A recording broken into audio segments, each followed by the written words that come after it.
అదే RTV app వార్తల్ని క్షణాల్లో చదివే అవకాశం ఉంటుంది. ఒక న్యూస్ పేపర్, ఒక టెలివిజన్ ఛానల్ మీ చేతుల్లో ఎప్పుడూ ఉంటాయి.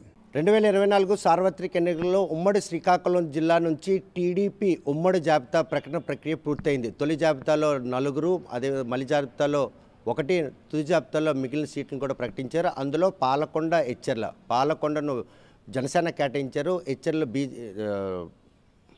ఎచ్చెర్లను బీజేపీ కేటాయించడం జరిగింది. అయితే ఈ విషయంలో మిగిలిన 8 నియోజకవర్గాల్లో ఉన్నటువంటి పాతపట్నం, శ్రీకాకుళం, ఎచ్చెర్ల ఈ 3 నియోజకవర్గాల సిట్టింగ్ ఎవరైతే ఇన్ఛార్జ్లో వారికి టిక్కెట్లు ఇవ్వకపోవడంతో ఈరోజు శ్రీకాకుళం జిల్లా టీడీపీలో మాత్రం ఈ టిక్కెట్ల చిచ్చు తారాస్థాయికి చేరుకుంది. వారంతా కూడాను స్వతంత్ర అభ్యర్థులుగా పోటీ చేసేందుకు రంగం సిద్ధం చేసుకున్నారు. అంటే ఈ సీట్ల ప్రకటన విషయంలో ఏ కొలమానాన్ని వారు ప్రాతిపదిక తీసుకొని ఈరోజు ప్రకటించారనే విషయంతో వారు ఆవేదన వ్యక్తం చేస్తున్నారు. కనీసం తమకు టిక్కెట్ ఇవ్వకపోయినా కూడాను సమాచారం ఇవ్వడానికి కూడాను సమయం లేదని ఆరోపణలు చేస్తున్నారు. ప్రస్తుతం ఈ విషయంపై మనతో మాట్లాడడానికి టీడీపీ పార్టీ జిల్లా ఉపాధ్యక్షులైన భాస్కర్ ఉన్నారు. చూస్తే కనుక పొత్తులు ప్రభుత్వం ఈరోజు రాష్ట్రంలో మళ్ళీ రావాలని ఉద్దేశంతో టీడీపీ, బీజేపీ అభ్యర్థులు శ్రీకాకుళం జిల్లా తుది జాబితాలో ఉన్నారు. టీడీపీకి సంబంధించి సిటీలు అందరూ కూడా మీరు అనుకున్న తప్పనిసరిగా తెలుగుదేశం, బీజేపీ, జనసేన తీసుకున్నటువంటి నిర్ణయం ప్రకారంగా తప్పనిసరిగా కూటమి విజయం తథ్యం.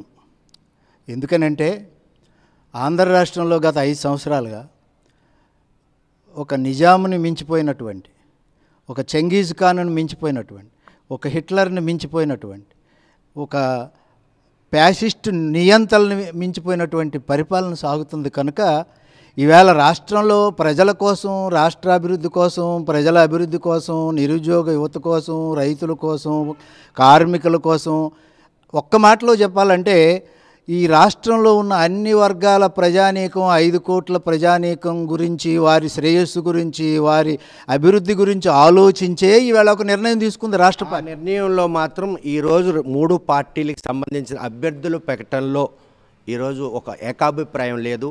టీడీపీకి సంబంధించినటువంటి సీనియర్ నాయకులు వారు 5 ఏళ్ల పాటు పార్టీని పరిరక్షించుకుంటూ వస్తున్న వారికి టిక్కెట్లు ఇవ్వకపోతే మీ గోల్ ఎలా అచీవ్ అవుతుందని భావిస్తారు? ఇప్పుడు సీనియర్లు పనిచేశారు, 40 ఏళ్ళ నుంచి పనిచేసినటువంటి అనుభవం ఉంది, అందులో ఎవరు కాదనడానికి లేదు. కానీ ఈవేళ కూటమి పొత్తు ధర్మంలో భాగంగా తెలుగుదేశం పార్టీ 31 సీట్లను కోల్పోవలసి వచ్చింది. 31 సీట్లని కోల్పోయిన సీట్లలో ఇంకా చాలామందికి ఇవ్వడానికి అవకాశం లేదు. పొత్తు ధర్మంలో భాగంగా అంటే ఈరోజు శ్రీకాకుళం, పాతపట్నం 2 కూడాను టీడీపీ సెకండ్ క్యాడర్కి సంబంధించినటువంటి నాయకులకి టికెట్లు పొత్తు ధర్మాన్ని పాటించిన పార్లమెంటరీ పరిధిలో ఈరోజు 7 నియోజకవర్గాల్లో ఒక్కటి కూడాను బీజేపీకి కానీ జనసేనకు కానీ టికెట్ ఇచ్చే నియోజకవర్గం ఇచ్చే మా రాష్ట్ర పార్టీ, మా అధినేత చంద్రబాబు నాయుడు గారు, లోకేష్ బాబు గారు ఒక నిర్ణయం ఎప్పటి నుంచో ప్రకటించారు. కొన్ని స్థానాల్లో యువరక్తానికి అవకాశం ఇద్దాం, కొన్ని స్థానాల్లో పాత కొత్త కలయికల మేలు కలయికలతో ఈవేళ పార్టీ నిర్ణయం తీసుకుందాం, కొత్త వాళ్ళకు కూడా ఇద్దాం అనుకుంటాం. ఆ విషయాన్ని ఎవరైతే ఇప్పటివరకు పార్టీని పరీక్షించుకుని వస్తున్నారు సిట్టింగ్ ఇన్ఛార్జ్కి తెలియజేయాల్సిన అవసరం ఉంది కదా. అది మరి నాకైతే తెలియదు, ఆ విషయం అయితే నాకు తెలియదు. ఏమైనా ఒకటి పొత్తు ధర్మంలో భాగంగా కొన్ని త్యాగాలకు సిద్ధపడాల్సిన అవసరం ఉంది. పార్టీ నాయకులుగా సీనియరు అనుభవజ్ఞులైనటువంటి నాయకులు కూడా ఈవేళ చాలామంది ఉన్నారు. ఇప్పుడు రాష్ట్రంలో ఈవేళ చాలామంది మనం మీడియా ద్వారా వింటున్నాం. కొంత రాష్ట్ర పరిస్థితి వేరేగా ఉంటే టీడీపీకి కంచుకోటగా చెప్పుకునే చిక్కోళ్ళు జిల్లాలో ఈ సీట్ల అభ్యర్థుల ప్రకటన విషయంలో మాత్రం పెద్ద దుమారమే రేగింది. 40 ఏళ్ళు ఆ పార్టీని నమ్ముకున్న 3 కుటుంబాలను పూర్తిగా భూస్థాపితం చేసే విధంగా ఈ అభ్యర్థుల ప్రకటన. ఏదైనా ఒకటి మిత్రమా, రాజకీయ పార్టీ అనేటటువంటిది ఒక ప్రవాహం లాంటిది, పారుతున్న ప్రవాహం లాంటిది.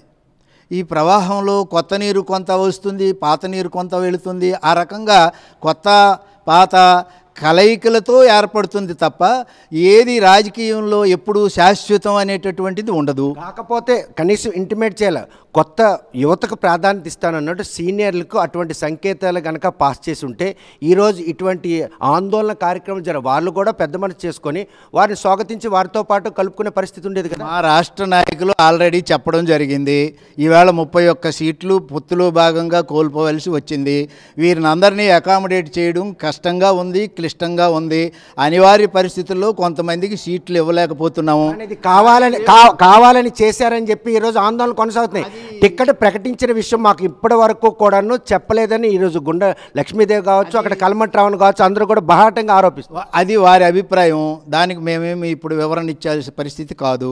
ఏమైనా రేపు రానున్న కాలంలో ఎన్నికల తర్వాత పార్టీ కూటమి అధికారంలోకి వచ్చిన తర్వాత ఇప్పుడు ఎవరైతే అనుభవజ్ఞులు సీనియర్లకి సీట్లు కోల్పోయారో వారికి సముచిత స్థానాన్ని కల్పిస్తామని కూడా చంద్రబాబు నాయుడు గారు, లోకేష్ గారు, పవన్ కళ్యాణ్ గారు అసలు ఫోన్ చేసి చెప్పలేదని చెప్పి వాళ్ళు వాపోతున్నారు కదా. ఇప్పుడున్న పరిస్థితుల్లో రేపటి గురించి భరోసా పక్కన పెట్టండి, ఈరోజు కనీసం చెప్పలేదని ఆవేదన వ్యక్తం చేస్తారు. అది ఆ విషయం అయితే మా దృష్టికి రాలేదు. అది వారు చూడాలి తప్ప మేము దాని మీద ఏమి వివరణ ఇవ్వడానికి మాకేమీ అర్హత లేదు. ఇటువంటి సందిగ్ధం నెలకొన్న నేపథ్యంలో ఈ 3 నియోజకవర్గాల్లో కనుక వారు స్వతంత్ర అభ్యర్థులుగా బరిలో దిగితే కూటమి ఓటమి ఖాయం, ఒప్పుకుంటారా? నేను అనేది వారు స్వతంత్ర అభ్యర్థులుగా దిగుతారని నేనైతే అనుకోవటం లేదు. ఎందుకని 40 ఏళ్ల రాజకీయ జీవితంలో మచ్చలేని మర్మం లేని రాజకీయాలు చేసినటువంటి వాళ్ళు ఒక్కసారికి సీటు రానంత మాత్రాన ఇన్ని త్యాగాలు చేసినటువంటి వ్యక్తులు ఈవేళేమో ఆ రకమైనటువంటి ఆలోచనకు వస్తారని అయితే మేమైతే పార్టీ పరంగా మా పార్టీ కానీ మా నాయకులు కానీ ఎవరో అలా ఊహించటం లేదు. సీటు రాలేదన్న మదనపాటి కంటే కనీసం ఈ విషయాన్ని తమ దృష్టికి తేలేదని ఆవేదన వాని వెంట ఇప్పుడు ఆవేదన ఉంటుంది సార్.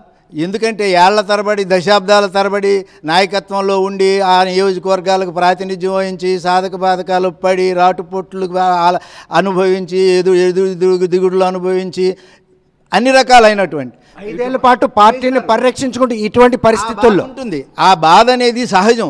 ఏ నాయకుల్లోనైనా సీట్ రాకపోయినంత మాత్రాన బాధ ఉంటుంది. ఎందుకని గత కొంతకాలంగా వాళ్ళు సేవలు చేశారు, డబ్బులు ఖర్చు పెట్టుకొని తిరిగారు. అందుకనే వాళ్ళకి బాధ సహజం. అందులో ఏమంటే సంకోచం లేదు. అయితే రాష్ట్ర ప్రయోజనాల రీత్యా కూటమి ప్రయోజనాల రీత్యా ఒక నియంతని, ఒక సంగీజకాన్ని, ఒక రాక్షసుడి నుండి పరిపాలనని తప్పించాలంటే ఇవాళ ధ్యేయం ఏమిటి? వైసీపీ రహిత ప్రభుత్వ ఏర్పాటు ధ్యేయం. ఆ ధ్యేయానికి తగ్గట్టుగా ఏదైతే అభ్యర్థుల ప్రకటన విషయంలో మాత్రం గెలుపు గుర్రాలను పక్కన పెట్టి టిక్కెట్లు టీడీపీ అమ్ముకుందన్నటువంటి విషయాన్ని వాళ్ళు బాహాటంగా చెప్తున్నారు. నిజమే. ఇప్పుడు బాధలో ఏవో వ్యక్తం చేస్తారు. ఈవేళ మీరున్నా నేనున్నా ఆ స్థాయిలో ఉంటే బాధలోనూ దుఃఖంలోనూ మనకి సీట్ రాలేదు, సీటు కోల్పోయినటువంటి బాధలోనూ ఏవైనా మాట్లాడితే ఆడొచ్చు, బయట వాళ్ళైనా అనొచ్చు. వాళ్ళే అన్నారని మనం ఎలాగనగలం? వాళ్ళకే ఈరోజు మీరు ఎంత ఖర్చు పెడతారో అని అడిగితే ఇంత మాత్రమే ఖర్చు పెట్టగలమని చెప్పిన తర్వాత మాకు ఎటువంటి సమాచారం లేకుండా మా అపోజిషన్ ఎవరైతే పార్టీ భంగం కలిగిస్తున్నారో 2 ఏళ్ళుగా వారి మీద క్రమశిక్షణ తీసుకోకుండా ఈరోజు వారి సీట్లు ప్రకటించడం గురించి కదా వారు బాహటంగా. సార్ ఇప్పుడు వాళ్ళు ఖర్చు పెడతారంటే ఈవేళ భారతదేశ రాజకీయాలే ఖర్చుతో కూడి 62-70కి ముందు 5,000 6,000తో ఒక ఎమ్మెల్యే సీటు ఎన్నికలు ఫినిష్ అయ్యేవి, పూర్తి చేసేవాళ్ళు. మునుపట్లో ఎప్పుడైనా ఇటువంటి పరిస్థితులు ఉండేవా శ్రీకాకుళం జిల్లాలో? శ్రీకాకుళంలో ఎప్పుడు పరిస్థితులు ఉన్నాయా అంటే పరిస్థితులు ఉండడం కాదు సార్, నేను అనేది పరిస్థితుల ప్రభావంగా పరిణామక్రమంలో అనేక మార్పులు చోటు చేసుకుంటాయి.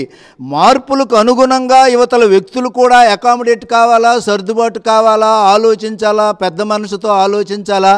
సమాజం కోసం, రాష్ట్రం కోసం ఏదైనా ఒక ఆలోచన రావాలంటే ఆయనతో సంప్రదించాలి. ఈరోజు సంప్రదించలేదు కదా. అవి జరుగుతాయి.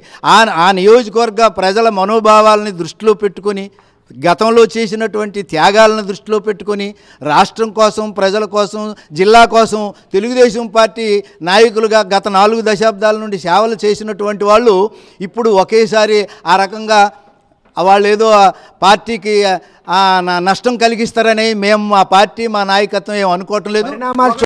పరిణామాలు చూస్తుంటే మాత్రం ఉవ్వెత్తున ఉద్యమాలు చేపడుతున్నారో ఆక్రోశం మిన్నంటుతుంది. వారికి కనీసం సమాచారం ఇచ్చినట్టు ఈ పరిణామాలు ఉండేవి. నేను అనేది అదే, ఆక్రోశం బాధ వ్యక్తం చేయడం సహజం. కొద్ది రోజులు ఉంటుంది, తర్వాత అది దానంతట అదే వాళ్ళు రియలైజ్ అవుతారు. పార్టీ కోసం రియలైజ్ అవుతారు, సమాజం కోసం రియలైజ్ అవుతారు. పరిస్థితుల పరిణామాలు ఎక్కడ కనిపిస్తలేదు. ఎందుకంటే 4 దశాబ్దాల పాటు ఆ పార్టీని పరిరక్షించడంతో పాటు ఆ పార్టీకి ఆ నియోజకవర్గం ప్రజలకు ఉన్నటువంటి అవినాభావ సంబంధాన్ని ఈరోజు పూర్తిగా భూస్థాపితం చేసే విధంగా వ్యవహారం జరిగింది. తమకు టిక్కెట్లు లభించలేదని చెప్తున్నారు. ఏమైనా టిక్కెట్ రానంత మాత్రాన వాళ్ళు తెలుగుదేశం పార్టీ కోసం పార్టీ నాయకులు కాదని ఎవడు చెప్పలేడు కదా. ఎందుకని? దశాబ్దాల చరిత్ర వాళ్ళకు ఉన్నది, సమాజం కోసం. అందుకని రాష్ట్ర ప్రయోజనాల రీత్యా ఆ ప్రస్థానానికి వచ్చారు. నిన్న సమన్వయ కమిటీ మీటింగ్ అయింది. కొత్తగా ఎవరైతే అభ్యర్థులు ప్రకటించారు వారిలో ఈరోజు కలమట్రావును కానీ అంటే గుండె లక్ష్మీదేవి గారికి ఆహ్వానం లేదని వాళ్ళు ఆరోపిస్తున్నారు. నిజమేనా? లేదు, ఆహ్వానం వెళ్ళింది, చెప్పారు. వాళ్ళందరికీ మేము ఫోన్లు చేసి చెప్పాము. నేనే ఫోన్లు చేశాను కలమట వెంకటరమణ గారికి, కలమట సాగర్ గారికి నేనే ఫోన్ చేసి చెప్పాను. అది కాదు, ఏమైనా అది వారి వ్యక్తిగత అభిప్రాయం. నేను వాళ్ళ అభిప్రాయం మీద నేనేమి కామెంట్ చేయదలుచుకోలేదు. చివరిగా నేనేం చెప్పేదంటే, ఇన్నేళ్ల అనుభవం ఉండి ఇన్ని త్యాగాలు చేసి పార్టీ కోసం ఇంత త్యాగం చేసి ఈ జిల్లా ప్రజల కోసం, ఈ రాష్ట్ర ప్రజల కోసం, దేశ ప్రజల కోసం మరి ఈ రకమైనటువంటి ఒక సీటు కోల్పోయినంత మాత్రాన వాళ్ళ త్యాగాలేమో మర్చిపోతారని అయితే నేనైతే అనుకోవట్లేదు. మా పార్టీ కూడా అలాగే అనుకోవట్లేదు. ఎందుకంటే వాళ్ళ అనుభవజ్ఞులు, పార్టీ కోసం సేవలు అందించేవాళ్ళు, అనేక త్యాగాలు చేసిన వాళ్ళు. ఇప్పుడు అందుకని వాళ్ళు పార్టీకి నష్టం కలిగిస్తారని అయితే మేమైతే అనటం లేదు. తాత్కాలికంగా కొంత బాధ ఉంటుంది. ఆ బాధ నుండి ఉపశమనం కావాలంటే కొద్ది రోజులు టైం పడుతుంది. ఆ కొత్త క్యాండిడేట్ కూడా నియోజకవర్గంలో ఉన్నటువంటి ప్రముఖులందరినీ కలుస్తున్నారు, అసంతృప్తివాదులను అందరినీ కలుస్తున్నారు. ఇప్పుడేమి లక్ష్మీదేవి గారు కానీ లేకపోతే కలమట గారు కానీ వాళ్ళేమి జనంకి నష్టపరిచారని ఎవరూ అనలేమండి ఈ జిల్లాలో. కానీ అనివార్య పరిస్థితులు వచ్చాయి. పొత్తులో ధర్మంగా ఇప్పుడు 31 సీట్లు కోల్పోవలసి వచ్చింది పార్టీ. కాబట్టి ఇక్కడ ఎక్కడో అడ్జస్ట్ చేయాలా, అకామిడేట్ చేయాలా. అకామిడేషన్లో కొన్ని సీట్లు కోల్పోవలసి వచ్చింది. అంత మాత్రాన వాళ్ళకి ప్రాధాన్యత ఇవ్వకపోవడం అనేది లేదు. రేపు రానున్న ఎన్నికలు అయిపోయిన తర్వాత స్థానిక సంస్థల ఎన్నికల భాగంగా వచ్చినటువంటి నామినేటెడ్ ఎమ్మెల్సీ పదవుల్లో కూడా అటువంటి సీనియర్ నాయకుల్ని పార్టీ ఎప్పుడు వదులుకోదాల్చుకోలేదని చంద్రబాబు నాయుడు గారు చెప్పారు. అందుకని వాళ్ళకి అకామిడేట్ చేస్తారు. కాబట్టి దయచేసి మీ మీడియా మిత్రులు ఇటు నుండి అటు నుండి ఇటు మాలాంటి వాళ్ళని ప్రశ్నించి గుచ్చి అడిగితే ఏం చెప్తాం? రాష్ట్ర ప్రయోజనాలు 5 కోట్ల ప్రజల ప్రయోజనాలు కోసమే ఈవేళ ఈ చెంగిజ్ ఖాన్ని, ఈ నియంతని, ఈ హిట్లర్ని, వైసీపీ రహిత పాలన ఈ రాష్ట్ర ప్రజలకు అవసరం అనేది గుర్తించే అనివార్య పరిస్థితుల్లోనే ఇవాళ కేంద్రం బీజేపీతో మనం అంటకాగవలసి వచ్చింది. ఎందుకని? రాష్ట్ర ప్రయోజనాలు గత 10 సంవత్సరాలుగా చూస్తున్నాం. కేంద్రంలో ఒక పార్టీ ఉండి రాష్ట్రంలో ఇంకొక పార్టీ ఉంటే అభివృద్ధి నిరోధకం ఏర్పడుతుంది. అభివృద్ధికి ఆ రాష్ట్ర ప్రయోజనాల కోసం ప్రయత్నం చేసినా కానీ కొన్ని అమలు కావు. రావాల్సిన నిధులు రాబట్టుకోవాలన్నా ఈవేళ ఒక 20-30 సంవత్సరాలు రాష్ట్రం వెనక్కబడిపోయింది. ఈ 5 సంవత్సరాల కాలం పరిణామాలన్నీ కూడా మార్చాలనే ఉద్దేశంతో పొత్తులు అయితే ఉన్నాయి. పొత్తుల్లో భాగంగా ప్రకటించిన అభ్యర్థుల ఎంపిక విషయంలో నెలకొన్నటువంటి ఈ అనిశ్చితి ఏదైతే ఉందో పార్టీకి పూర్తిగా డ్యామేజ్ జరిగే పరిణామాలు స్పష్టంగా కనిపిస్తున్నాయి. ఉవ్వెత్తున ఉద్యమాలు చేపడుతున్నారు. స్వతంత్ర అభ్యర్థులుగా బడిలోకి దిగడానికి వాళ్ళు సంసిద్ధం అవుతున్నారు. అది ఏమి లేదండి, మేమైతే అలాగ అనుకోవటం లేదండి. మేము ఒకటే మాట చెప్పదలుచుకున్నాం. వాళ్ళకి రేపు రానున్న ఎన్నికలు అయిపోయిన తర్వాత ఇప్పుడు సీట్లలో ఎవరికైతే సీట్లు కోల్పోయినారో వాళ్ళకి రాష్ట్ర పార్టీ నాయకత్వం మా ఎన్డీఏ కూటమి తగు న్యాయం చేస్తుందని ఆల్రెడీ స్టేట్ నుండి కూడా వచ్చింది. అంత మాత్రాన మనం 1-2 మనం మాట్లాడుకోవాల్సిన అవసరం లేదు. 1, 2 అటువంటి సాహసోపేత నిర్ణయాలు మా సీనియర్ నాయకులు ఇప్పుడు సీట్ రాని నాయకులు తీసుకుంటారని మా పార్టీ కలలో కూడా ఊహించటం లేదు. చూస్తే కనుక ప్రస్తుతం ఎవరికైతే సీట్లు రాలేదో వారందరూ కూడాను స్వతంత్ర అభ్యర్థిగా బరిలో దిగుతారన్నటువంటి సంకేతాలు అయితే తమకేం కనిపెట్టలేదు. వారికి ఆల్రెడీ స్టేట్ పార్టీ నుండి సమాచారం ఉంది. ఎన్నికల తర్వాత వారికి ఒక సముచిత స్థానం. ఎందుకంటే 4 దశాబ్దాలుగా ఆ పార్టీని పరిరక్షించుకుంటూ ఆ నియోజకవర్గాల ప్రజలతో మమేకమైనటువంటి వారు తెలుగుదేశం పార్టీ గెలుపుకు దోహదపడతారు. వారికి సమాచారం ఇవ్వలేదు అన్న విషయం మాత్రం రాష్ట్ర పార్టీ నాయకులు చూసుకోవాలి. జిల్లాకు సంబంధించినట్టుగా నిన్న సమన్వయ కమిటీ సమావేశానికి కూడాను కలమటితో పాటు గుండె కూడా పిలుపునిచ్చాం. కాకపోతే వారు వచ్చారా రాలేదన్న అన్నది తమ పని తాము చేశాం. రానున్న ఎన్నికల్లో ఎట్టి పరిస్థితుల్లో శ్రీకాకుళం నుంచి టీడీపీలో ఉన్నటువంటి ఈ అనిశ్చిత తొలగుతుంది. వీరందరూ కూడాను గెలిచి ఆంధ్రప్రదేశ్లో వైసీపీ రైతు ఆంధ్రప్రదేశ్ నిర్మాణానికి మాత్రం వీరందరూ కూడాను దోహదపడతారని భాస్కర్ స్పష్టం చేస్తున్నారు. వీడియో జర్నలిస్ట్ రామకృష్ణతో సత్యం, RTV శ్రీకాకుళం. మరిన్ని వీడియోస్ కోసం ఛానల్ ని సబ్స్క్రైబ్ చేయండి. లేటెస్ట్ అప్డేట్స్ కోసం వాట్సాప్ ఛానల్ ని ఫాలో చేయండి. అండ్ లింక్ డిస్క్రిప్షన్ లో ఉంది.